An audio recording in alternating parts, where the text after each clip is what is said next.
हमारे पास एक डाइस है, ठीक हो गया।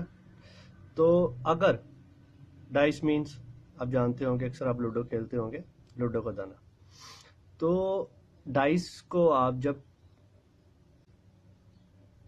फेंकते हैं, ठीक हो गया,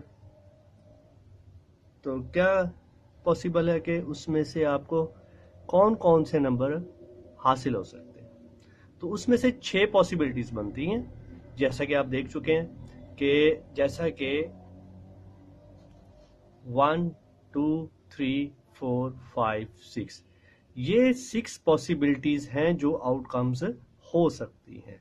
तो इनके सेट को हम क्या कहते हैं, सैंपल स्पेस। अभी हमने कहा कि जो सैंपल स्पेस सेट होता है उसमें जो पॉसिबल आउटकम्स होती हैं इनको क्या कहते हैं, तो उनको हम सैंपल पॉइंट्स कहते हैं। यानी कि particular outcomes an element in S is called the sample point. अब देखें लास्ट जो हमने एग्जांपल ली थी वही हम यहाँ एग्जांपल को डिस्कस कर रहे हैं कि अब देखें कि कितने 6 आउटकम्स हैं हमारे पास। तो इसमें जो 1 2 3 4 5 6 हैं ये हमारे इस सैंपल स्पेस के सैंपल पॉइंट कहलाएंगे, ठीक हो गया। इनको हम सैंपल पॉइंट कहते हैं। नेक्स्ट चलते हैं। अब इवेंट क्या होता है, इवेंट क्या होता है। An event is a set of outcomes or in other words a subset of the sample space। कि जो आपके पास आउटकम्स होती हैं उनके सेट को हम इवेंट कहते हैं, और बेसिकली जो ये इवेंट होता है इसको हम दूसरे लफ्जों में सबसेट ऑफ सैंपल स्पेस भी कहते हैं। अब लास्ट जो एग्जांपल ली थी हम वही एग्जांपल यहाँ लेते हैं। एक डाई को हमने रोल किया, डाई को रोल करने के बाद हमारे पास जो सैंपल स्पेस आई वो क्या थी, 1 2 3 4 5 6 पॉसिबिलिटीज थी जो आ सकती हैं।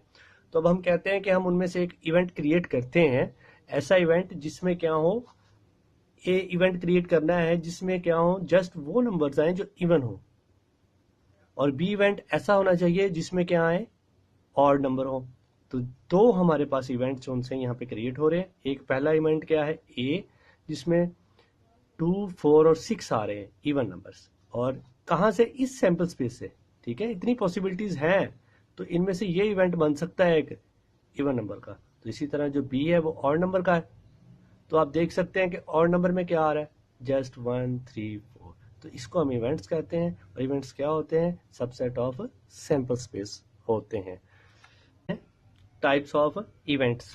तो फर्स्ट हमारे पास है एलिमेंट्री इवेंट। एलिमेंट्री इवेंट ऐसा इवेंट होता है जिसमें जस्ट सिंगल सैंपल पॉइंट आता है, जस्ट सिंपल हमारे पास क्या होगा, सिंगल सैंपल पॉइंट आएगा, उसको हम क्या कहेंगे, एलिमेंट्री इवेंट होगा। और ऐसा इवेंट जिसमें कोई पॉसिबल ना हो, पॉसिबिलिटी ना हो, यानी कि इम्पॉसिबल, कोई एलिमेंट आ ही नहीं रहा, सैंपल पॉइंट हमें हासिल ही नहीं हो रहा, उसको हम क्या कहेंगे, इम्पॉसिबल इवेंट और नल इवेंट, ठीक हो गया। या उसको आप एम्प्टी सबसेट ऑफ एस या sample space is also called impossible event or the null event.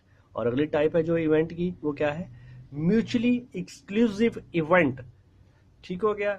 इसमें क्या होता है, जस्ट हमने लास्ट देखें कि एग्जांपल वही हमने लास्ट वाली एग्जांपल ही ली है, उसमें भी एक डाई रोल कर रहा है ए एंड बी। आपके पास 2 इवेंट्स हैं, ए एंड बी, एक इवन नंबर्स का और एक ऑड नंबर्स का। अब आप देखें म्यूचुअली एक्सक्लूसिव इवेंट ये दोनों तब होंगे अगर इनका इंटरसेक्शन लिया जाए तो वो क्या हो, एम्प्टी हो। दूसरे लफ्जों में हम ये कह सकते हैं कि बोथ आर क्या हो, डिसजॉइंट हो। डिसजॉइंट का मतलब क्या होता है कि नो कॉमन एलिमेंट। तो ऐसे इवेंट को हम क्या कहते हैं, म्यूचुअली एक्सक्लूसिव इवेंट कहते हैं। Two events A and B are called mutually exclusive if they are disjoint, that is अगर disjoint का मतलब भी क्या है, no common element। तो यहां भी हमारे पास क्या है कि दोनों का इंटरसेक्शन क्या आ रहा है, एम्प्टी आ रहा है। तो यहां देखिए ये हमारे पास एग्जांपल है, तो ये दोनों जो उनसे A and B are the mutually exclusive events. I hope कि आप अंडरस्टैंड कर चुके होंगे। अगर आपको कोई प्रॉब्लम हो तो आप कमेंट्स कर सकते हैं, I will answer your comments. Next के लिए अल्लाह हाफिज।